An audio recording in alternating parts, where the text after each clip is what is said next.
And we are very, very fortunate to have Stephen Hui, author of 105 Hikes in and around Southwestern British Columbia, join us to talk about his, actually not upcoming, it's new. It just came out today, the new book, Destination Hikes in and around Southwestern British Columbia. So please join me in welcoming Stephen.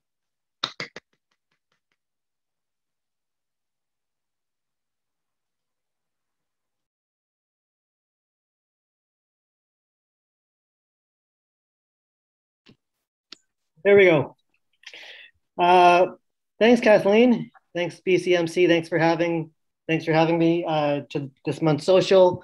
3 years ago, you guys hosted a great social for in tandem with the launch of 105 Hikes at the Anza Club, and that was fantastic. So it's too bad we can't do that this time, but this is the next best thing. So yeah, I'm just here to talk about the new book, which just came out today.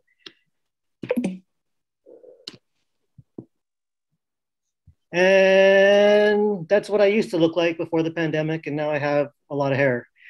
But so yeah, I grew up in BC, and so I've been hiking around here for over 25 years. And yeah, so hiking has kind of always been, my favorite pastime. I'll get more into that. Yeah, and just want to acknowledge that I'm coming at you from Vancouver. I'm in Musqueam, Squamish, and Tsleil-Waututh territories, and express gratitude for these lands and waters, which deserve to be returned to their rightful nations through compensation or land transfer. And so I'll just start with a little bit of background about myself. So it starts far away in a suburb called Burnaby. And I grew up in Burnaby, started out, my introduction to the outdoors was in Boy Scouts. So mostly camping. I wasn't in one of those good scout troops that actually did a lot of hiking. It was mostly, camping and learning how to play with gas and cook bacon on the fire and that kind of thing. A little bit of archery and canoeing thrown in. But that got me into the outdoors, taught me to make fires, survival stuff, and got me to love that outside time. And it really was high school. This is back in the 90s that got me into the hiking specifically. Both outdoor education programs and hiking clubs in high school had a huge impact on me in terms of getting me into hiking, getting us out on multi-day trips, and just there were teachers there that went the extra mile to help us help kids who otherwise wouldn't be getting out into these places. So you see pictures here from Garibaldi, Yoho, and Bear Mountain. But yeah, so thanks to those wonderful teachers who made those trips happen. And it was through my high school friends and university friends that began to venture into Garibaldi Park and Manning Park and all these places, and start to explore them regularly. So I went to university thinking I was going to be an environmentalist, but I became a journalist. So on the left is probably my first article I ever wrote about hiking in the student newspaper at SFU, The Peak, 2002. And then on the right is an article I wrote for the Georgia Strait. I think Anders Oram is actually quoted in this one. It's about when they decided to cut a strip out of Squamish Chief Park for the Sea to Sky gondola. So that was one of the many sort of parks and outdoor recreation issue stories I covered as a journalist.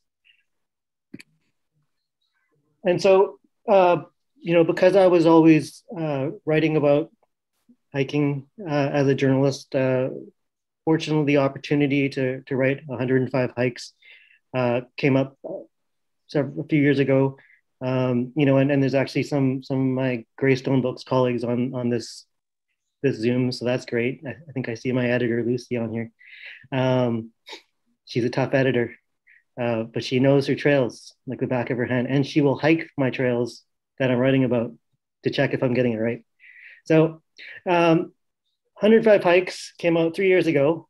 And yeah, obviously we know this is a kind of a continuation of a venerable series that is near and dear to the BC Mountaineering Club, having been authored by the Mary and David McAree through several editions, and so it was a huge honor to take on kind of a reboot of the series and follow in their legacy and their format, but make the book my own and try a few different things and just start from scratch, right from the ground up, and revisit everything. So 105 Hikes has been like a huge, it's been like just an amazing experience to go through that, putting that book out and the response it got from the hiking community. It had been 10 years since 103 Hikes. So people were waiting for an updated, book with all these trails, and there's just been such a great response. There's been so much feedback, and you see it on people carrying it on the trails. It really doesn't weigh that much, and yeah, there's been a lot of feedback, a lot of good, but also there's your fair share of criticism, right? So this is one of my favorite emails that I've gotten, and it began in with its ominous tone. I'm astonished that you made some significant poor choices in rewriting the iconic 103 Hikes. Well, this is getting off to a good start. And then there were lots of good points in this email. One of them is that the writer took issue with the rating system in the book, and one of the things that was different from 103 Hikes is 105 has ratings for quality. So kind of a reward for effort, bang for the buck type thing. And what's fun about that is actually just gives hikers a lot of things to argue about because nobody agrees. And so this is just funny that she's like, Halver London is cursing me for downgrading to worthwhile the 2 Bunsen Lake hikes in the book.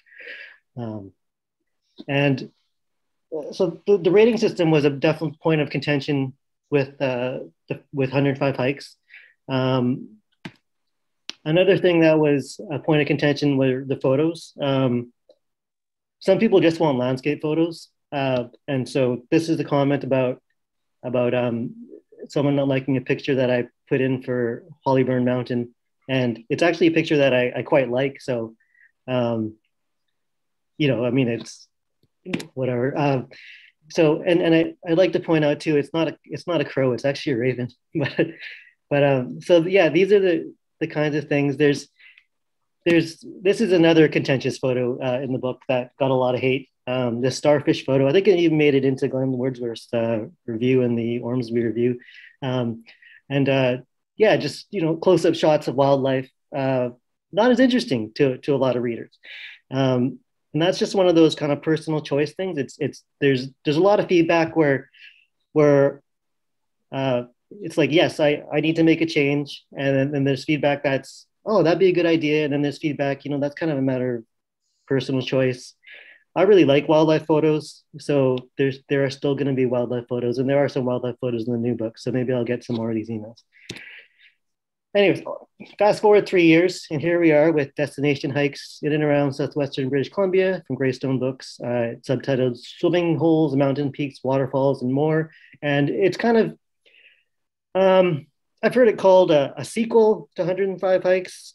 I've referred to it kind of an expansion pack. It's a companion volume to 105 Hikes. It's 55 different hikes, 55 new hikes to add to the list that's in 105 Hikes. And what's great about this book is that I was able to go more in depth. So each hike has 4 pages rather than 2.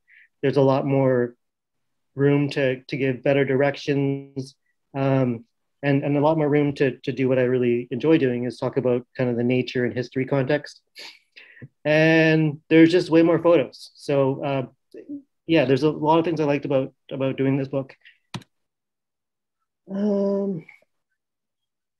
Yeah, and so the focus of this book, the destination hikes angle is basically, I wanted to point out kind of these particular, what things that do we really like when we go out hiking? And for me, these are things like waterfalls, being able to take a dip in a lake, going to a summit, seeing great mountain view or coastal view, or seeing something with really interesting, vestiges of history or geological aspects, and huge trees, stuff like that. So the destination thing is it's pointing out uh, these things on the trails, and the other aspect of it is that every hike is also kind of treated like a day trip. So there's a suggested stop of interest along the way, or in the vicinity, which could be a heritage site, it could be a wetland, it could be a viewpoint, it could be a waterfall. And so, something that can make it into like a full day trip. So yeah, destination hikes. Destination hikes is a.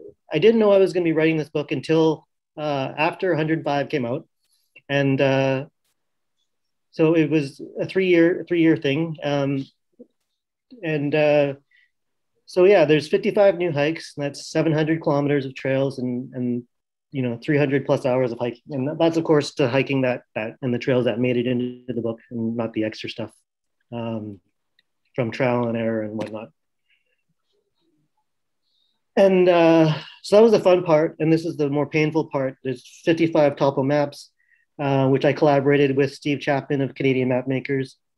He also does the Golden Ears and Tri-Cities maps and the Overdue trip planning app. And we collaborated on the 105 hikes maps as well. So we worked on 55 maps together. There's 131 photos in the book, but of course, took thousands of photos. And there's like 50,000 words. So this is the painful part. But it wasn't as painful this time because I'd done it before.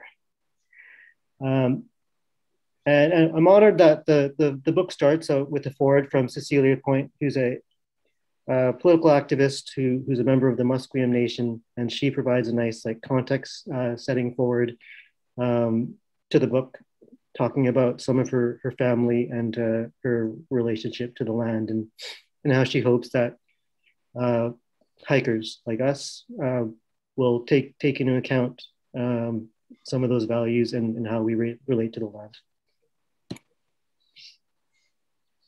And of course, we have the requisite safety and etiquette information in the book. So, please leave a trip plan, tell people where you're going, note the sunset time, bring the 10 essentials, don't leave garbage, all that. And yeah, so this is the region where the book covers. Often when I say, in and around, it's called destination hikes in and around Southwestern British Columbia. So people are always like, what does that mean? And where is it?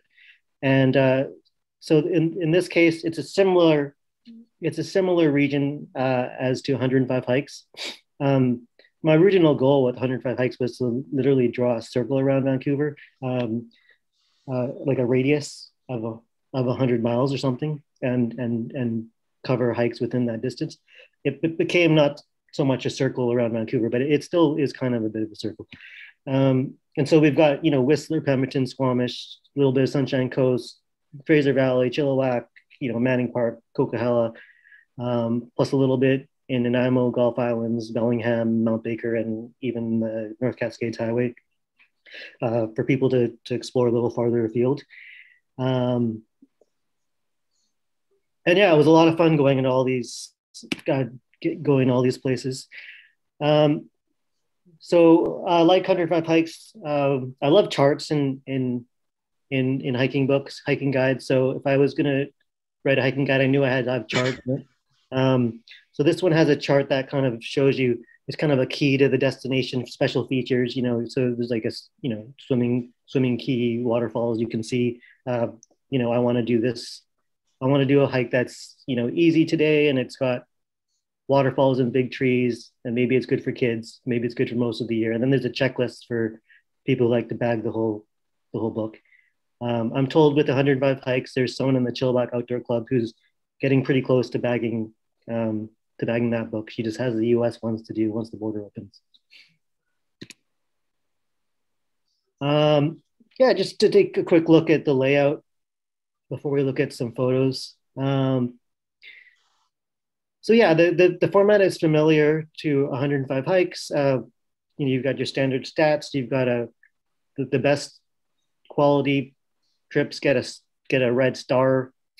We've got these icons on top to show you, what those are the, geology, waterfalls, big trees, that kind of thing. And more detailed driving directions than were in 105 hikes, and a clear indication of the payoff and reward right up front, which is something that readers of 105 hikes talked about wanting. And there's GPS directions and stuff throughout, and just way more photos. And yeah, these are the maps. Nice topographical maps made in collaboration with Steve Chapman, and yeah, showing campsites, toilets, viewpoints, that kind of thing, side trails. And like I mentioned, every hike comes with a stop of interest. So we got Alexander Falls here on the Cheakamus Lake right up, and you've got more photos. And yeah, these stops of interest, they vary from waterfalls to wetlands to viewpoints to local museums, temples, memorials, even a food trail in one example. Yeah, so getting back to these destinations, yeah, for the book, in terms of choosing the hikes and the destination concept, I was really thinking about, what are the features that I really love on the trails, and they're, these are these waterfalls and that kind of thing. Waterfalls are big for me, and waterfalls are huge apparently with a lot of people, especially judging by a recent CBC interview I did. It was all the callers were waterfalls, and so one thing I loved about this book is because I was looking for waterfalls, I saw more waterfalls. There were so many trails where I didn't think there was going to be a waterfall, or I hadn't really paid attention to much of a waterfall, and now because I'm looking for waterfalls, I'm seeing them, seeing more of them. And pictured on this page is a waterfall on Month Creek near Squamish. It's part of the Echo Lake Trail, and this is definitely one of the coolest hikes in the book. It's definitely the premier waterfall hike in the Sea to Sky region. You need to cross the Squamish River on canoe or some other boat to get there, but it really is fantastic. And yeah, the waterfalls are just sublime, like that one. Another trail that I was going more for as a swimming hole. So I'm basically just going through some of my favorites here. This is the Eden Lake Trail over near Hope, and yeah, I mean, it's also a waterfall hike because halfway there's this beautiful Horsetail waterfall. I mean, you could just go there and stop because there's a lot more effort to go all the way to the lake. So yeah, there's a lot of trails like that where there's a waterfall, part way, and you could shorten the hike and do halfway. Big trees, yeah. I've always loved, huge trees, ancient trees, but yeah, being on the lookout for them, you really notice them even more. And the trees in this picture are not particularly big, but this is a Sigurd Trail, and to Crooked Falls, and is one of my favorites for beautiful, just ancient cedars and just scattered among huge boulders and just wonderful mossy forests with big trees, and really wonderful place. Another place where I'll go trees is Cheakamus Lake. That one's wonderful, and this is another one. The one pictured here is the Ghost Pass Trail. So this is Ghost Pass Lake in Manning Park, which probably not that many people have been to because the trail is, horribly covered with deadfall. I called it the Revenge of the Deadfall while I was on it, and then in the Return of the Deadfall, because you just never, run out of deadfall, and so you're constantly trail finding and navigating and figuring your way through. But so I kind of put this hike in as kind of a challenge for experienced hikers. It's definitely not for beginners. It's followable. But I'm hoping that people will still use it and that it'll get some maintenance in the future. And but yeah, it's a wonderful hike because it's going through an unlogged valley. And you start in Manning Park and then you quickly leave the park, but it's an unlogged valley, and you just you walk for kilometers in these woods that just are unlike the woods anywhere else really, and it's also potential spotted owl habitat. Often people ask me, what I like the most about hiking, and I tell them flowers, and they're always surprised because they're like, what about peaks and stuff? But really, I mean, if you go on a hike where there's beautiful flowers, I mean, the rest of the hike is awesome too. You know that. So, unfortunately for this book, we got some good wildflower photos, but I didn't tend to hit the wildflower spots at the peak season, so that I didn't necessarily get the kaleidoscope colors. But these are spreading phlox, probably one of my top 3 favorite flowers. And this is from, where is this from? This would be from Flora Pass, over near Chilliwack Lake. That one had some wonderful flowers. And then these are another favorite flower. You've probably seen those, and they're called Western anemone or Western Pass flower. They're also known as Dr. Seuss flowers or Who flowers because they kind of look like truffula trees. Not really, but there's definitely a Seuss quality about them. And they're really cool because that seed head is usually what you see. The flower is really early. And swimming holes. A few years ago, I didn't even go swimming in mountain lakes. I never really liked swimming. I wasn't good at it. So I just didn't. But then, 5 years ago, I took a dip somewhere. I can't remember where. Might have been in Waterton Lakes at Alderson Lake or something like that. And and since then I've been, totally obsessed with diving into mountain lakes. Whether or not there's a glacier on the other side, or so. I really loved looking for hikes with swimming holes and for this book, and I enjoyed testing out the waters for all of them. So that was a great joy of this book. And this is Statley Lake, definitely one of the best swimming holes in the book, over near Harrison Lake. In the book we hike all along one side of the lake, and there's rock slides where you can jump in from, or go all the way to the end of the head of the lake where there's a bit of a spit and you can kind of casually wade in there. And that's probably one of my favorite swimming hole hikes from the book. Another one, this is Upper Marriott Lake, and this is in wildfire smoke.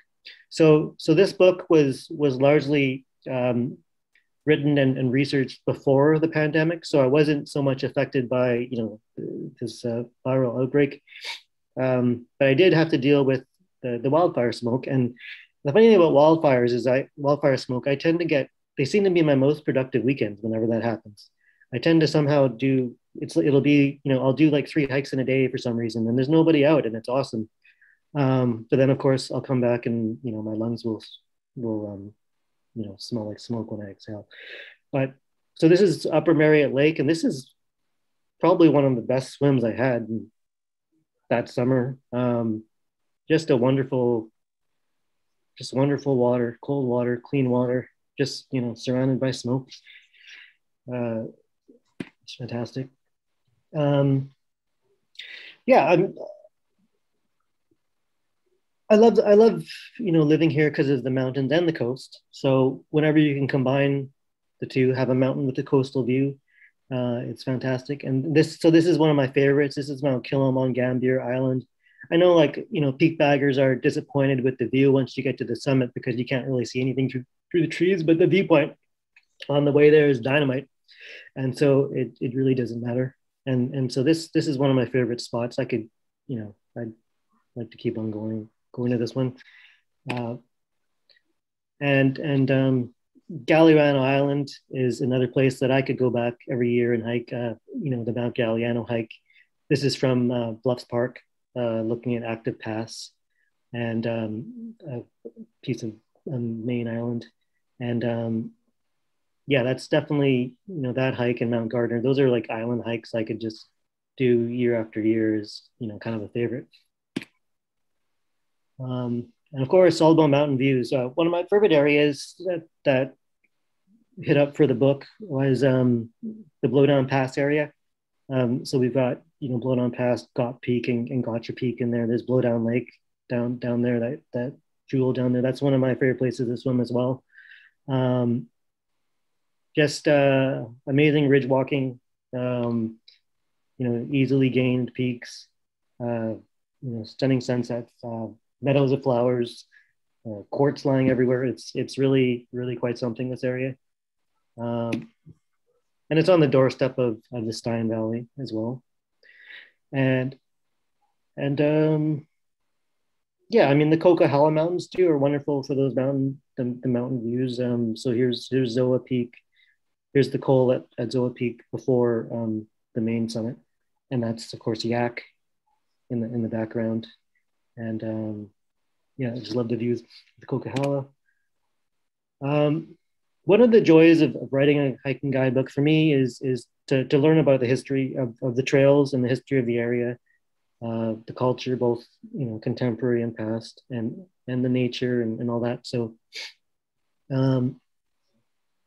I love visiting fire lookouts, and so I know a lot of people. There's a lot of people who are really into fire lookouts too, and so this is Mount Hallowell on the Sunshine Coast in the Cairn Range, and this is a lookout you can go into, but it's kind of falling apart, and it'd be nice if they if some restoration work was done on it maybe before it completely falls down. But just a cool place to visit.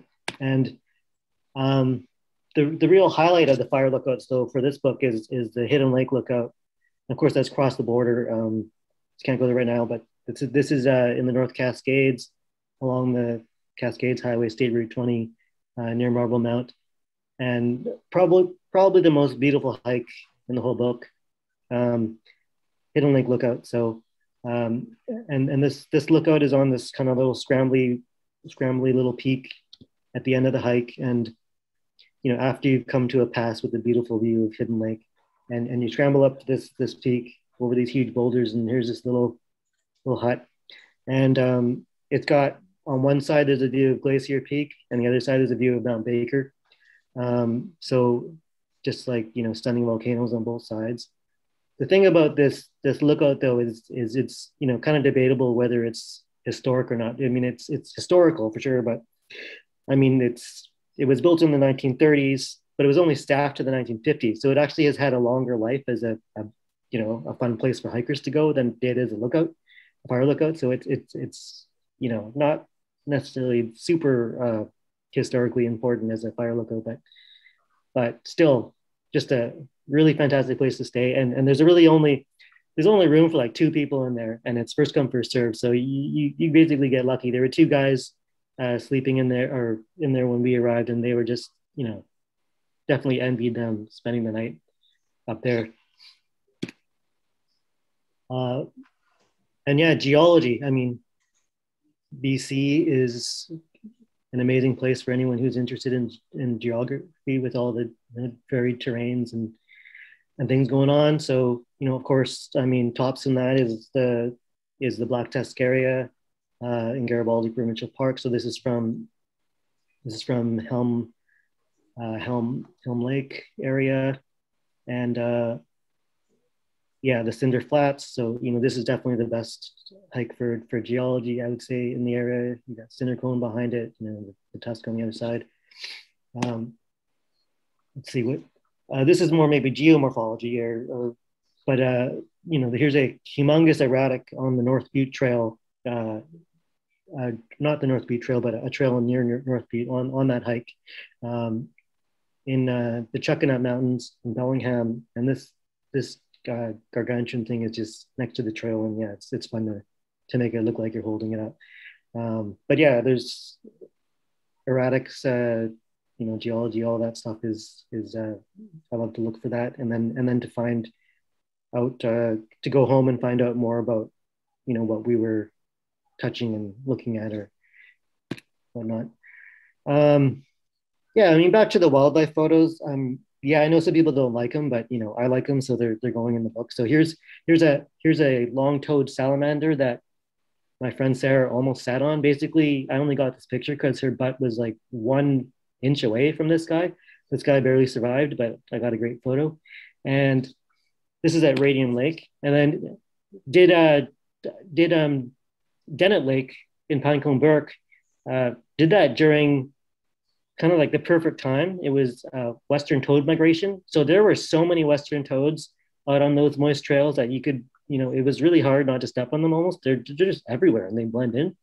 So I've never seen so many Western toads in my life. So that was Dennett Lake.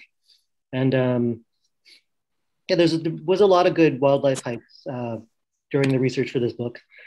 That is one of my favorites. This is a sooty grouse on the Peckgill Lake Trail. This guy just, usually you hear that hooting and those sounds that, mystify hikers when they're beginners. I think it's a moose or something. But yeah, this guy was literally, I've never heard it sound so close. And then we kind of just turned around and there he was. And of course, being a grouse, he just didn't move. He just sat there doing his mating thing. So yeah, I think that's probably all I'll say about destination hikes for now. I'll let you have at me in the Q&A, but I'll just quickly mention some upcoming book products. So the next book I'm working on with Greystone is called Best Hikes and Nature Walks in and around with kids in and around Southwestern British Columbia. So I have an 8-year-old. He just turned 9 today, actually. Happy birthday, Ollie.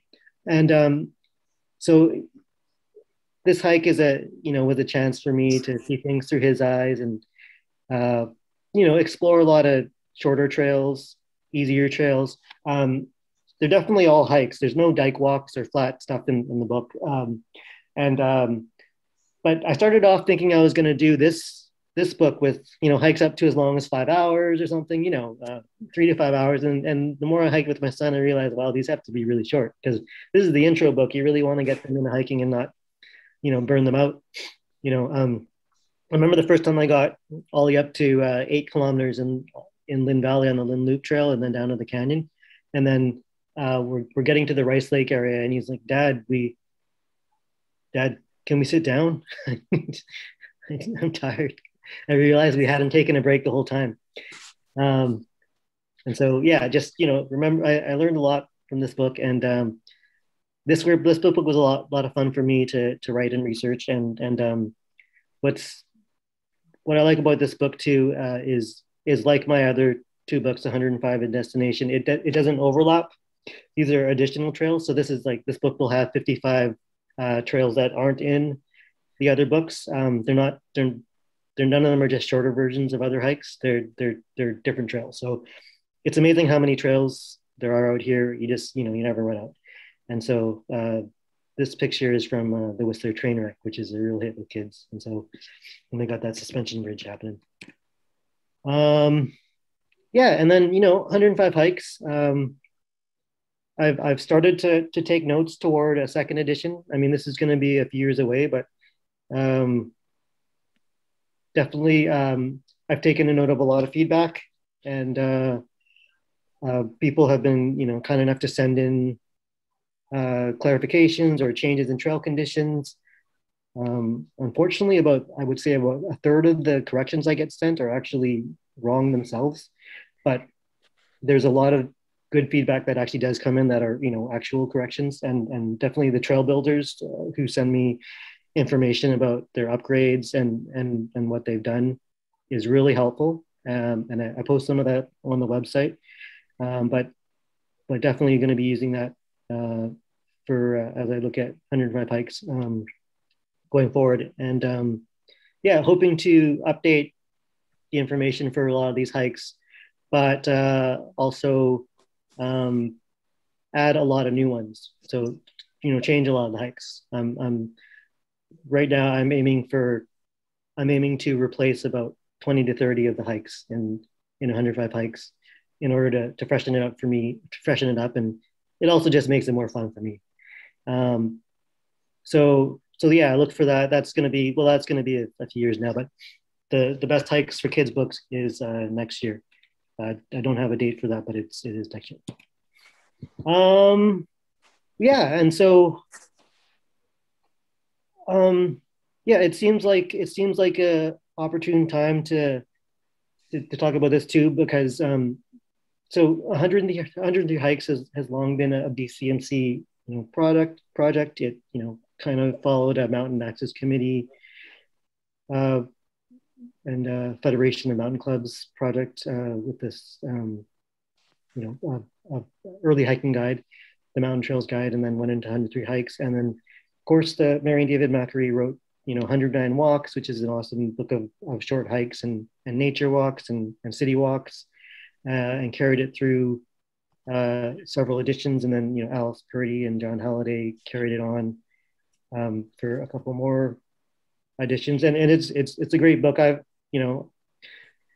collect those editions the way I do 103 hikes. I love these books, so it's a huge honor to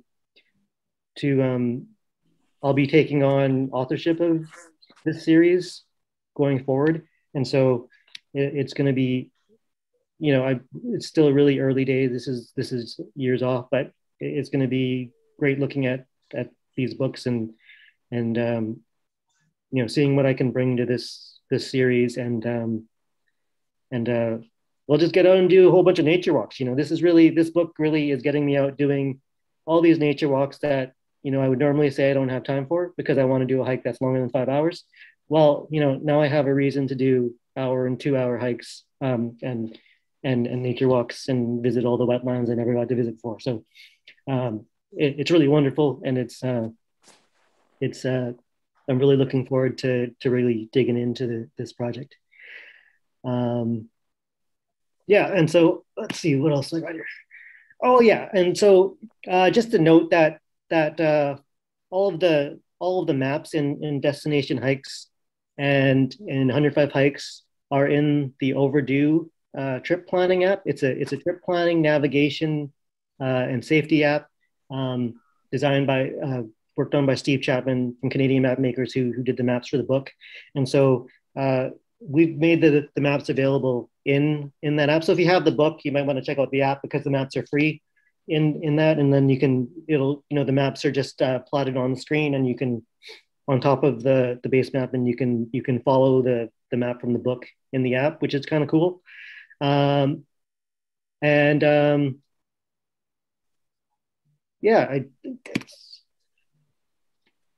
mean, thanks for having me, BCMC. This is a great place to launch a book, and BCMC members have been really great in regards to 105 hikes and providing feedback and just the reception. I also want to note that my friend Taryn Ayton has a book out from the same publisher, Greystone Books, called Backpacking in Southwestern British Columbia, and it's out today too. And that's a book of 40 overnight hiking trips around the same region. It's a great book. It's got incredible directions and engaging writing and photos, and it's really good also for beginners. It's probably better for beginners than my book is because it explains a lot of the beginner stuff a lot better than I do. And so her launch is tomorrow night on Zoom as well. And I think there's an Eventbrite for that. Thank you. Back to you, Kathleen. Hey, thanks very much, Stephen. And really appreciate you spending your evening with BCMC, as this is your son's birthday. So wishing him a happy birthday. Amazing book. It looks like it's very comprehensive with really great pictures of scenery and wildlife and maps and history, information on history and geology. So thank you very much for presenting. I think what we'll do is if anybody has any questions, if they can send it through chat, then I can easy monitor the questions coming in. And I guess for me, my first question, actually, if I can jump in here first is, are you planning to do any book signing sessions? So book signings, book signings are weird now. Last time I had some cool book signings. Um, I'm hoping that we'll be able to do like a outdoor book signing in June sometime if things get better in the situation. So I have tentatively put in my calendar a date. Can't remember when it is in June for a book signing at Trout Lake.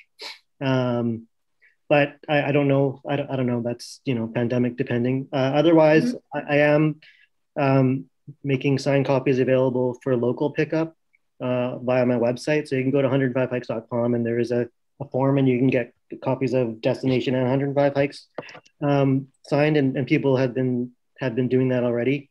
It's kind of fun too because then I meet all these readers. But I make them come to my part of town. So I'm not doing mailing because I don't want the hassle. So it's just pick up in East Van. Okay. Yeah. So okay, hoping to do book signings because they're fun. Thank you. I have a question from James McConville. Where is the best place to get the book?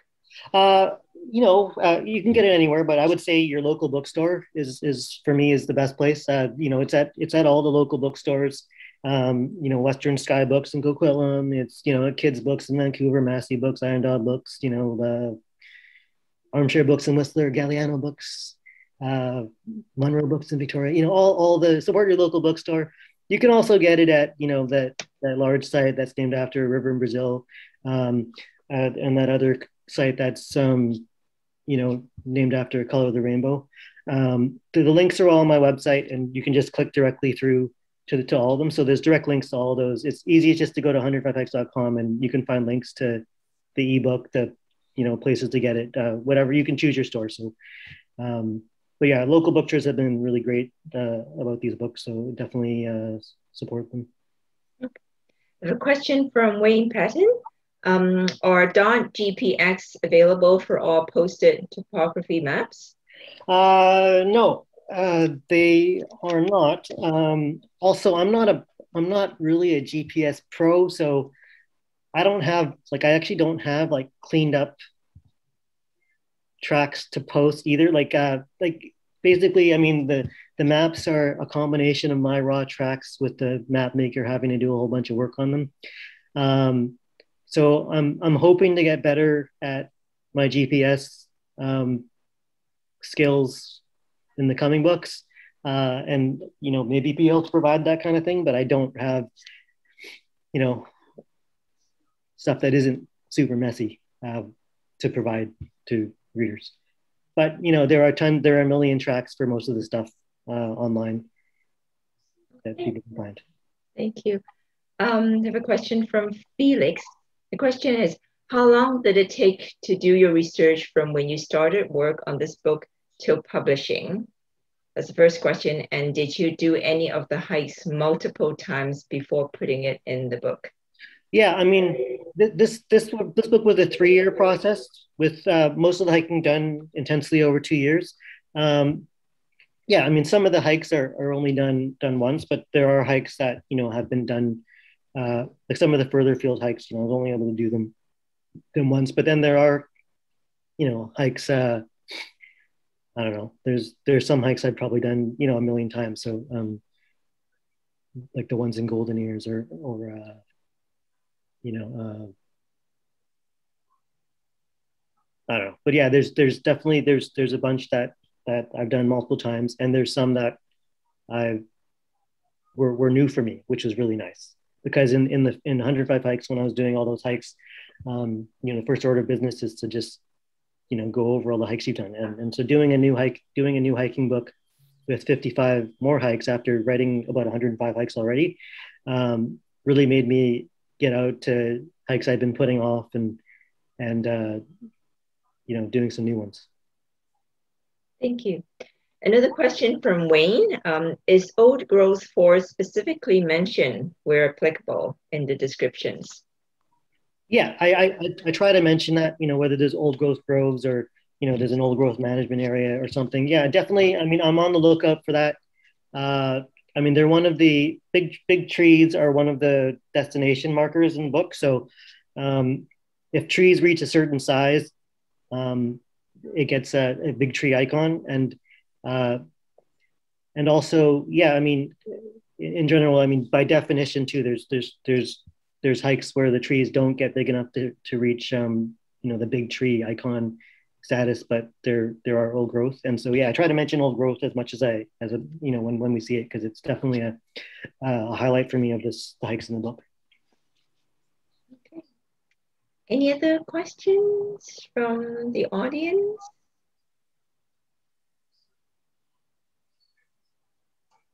Okay. That was easy. No complaints about 100 hikes. Come on. Oh, there's a question from C. Are you looking to expand to other areas of BC or beyond? I'm not personally. I mean, I live in Vancouver. It's a hell of a lot harder to.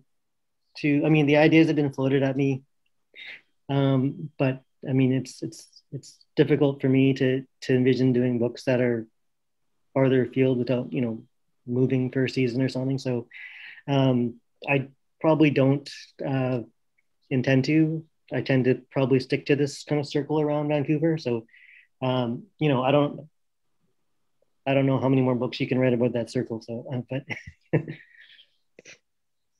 okay, great. Can you hear me, Stephen? Hey, David, you have a question? Can you hear me, Stephen? Yep. David Scanlon here. Why not do an outside book signing this summer at one of the parks? You could let all the local clubs know the when and where. You could maybe set up a sunshade, and people could come and mingle, make it a social event. Yeah. How about we work something out with the BCMC summer picnic, maybe? Yeah, I mean, that would be really cool. We'll have to see the provincial health order. Yeah, but yes, we can definitely do that. Yeah, I mean, that would be fantastic. So yeah, let's look into that and see how things go. Like I said, I even have like a date scheduled in my calendar where I was looking at doing something at Trout Lake, because they have that picnic shelter you can book. But yeah, we could make it a BCMC thing or whatnot. So that's a good idea, Dave. Okay, yeah, I'll make a note, and if we're able to have our volunteers picnic in July or members picnic in August, I'll let you know. We also have another question from Leanna McLennan. What was a new hike you discovered that you really liked? Well, there's so many of them. That's the hard one.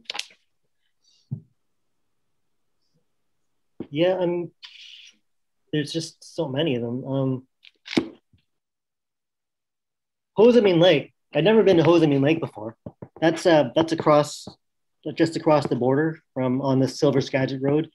It's that weird border where you cross and there's no border outpost, and you cross into the U.S. and then you're just over the border in Ross Lake National Recreation Area. And Hosamine Lake is just this beautiful little lake for swimming beneath the twin towers of Hosamine Mountain. And that's a really cool spot. I'd love to take my son there. It's really, kid friendly. Mount Elphinstone. Mount Elphinstone is another one. Obviously, built by Dick Cuthbert. And I mean, I didn't expect that trail to be as beautiful and as lovely as it is for some reason. You look at that mountain it's like a lot of mountains. You look at them from the ferry or whatnot, they don't look that impressive. But sometimes these less impressive mountains, Alouette Mountain, Zoa Peak, whatever, they have amazing views of the awesome stuff. So Mount Elphinstone is a wonderful trail. It's just like perfectly well graded. It's just very well built, steady incline up to the summit, and at the summit there's viewpoints in either direction of the Salish Sea. That hike is really I really enjoyed that hike. And then it's also nice that there's a kind of a little memorial plaque to Dick Cuthbert up there, and a quote from him and stuff like that. Thank you. And a question from Alan, are they mostly day hikes, or did you also include overnighters? Yeah, so the with my hiking books, both 105 hikes and destination hikes, one of the criteria for me is it has to be day hikeable.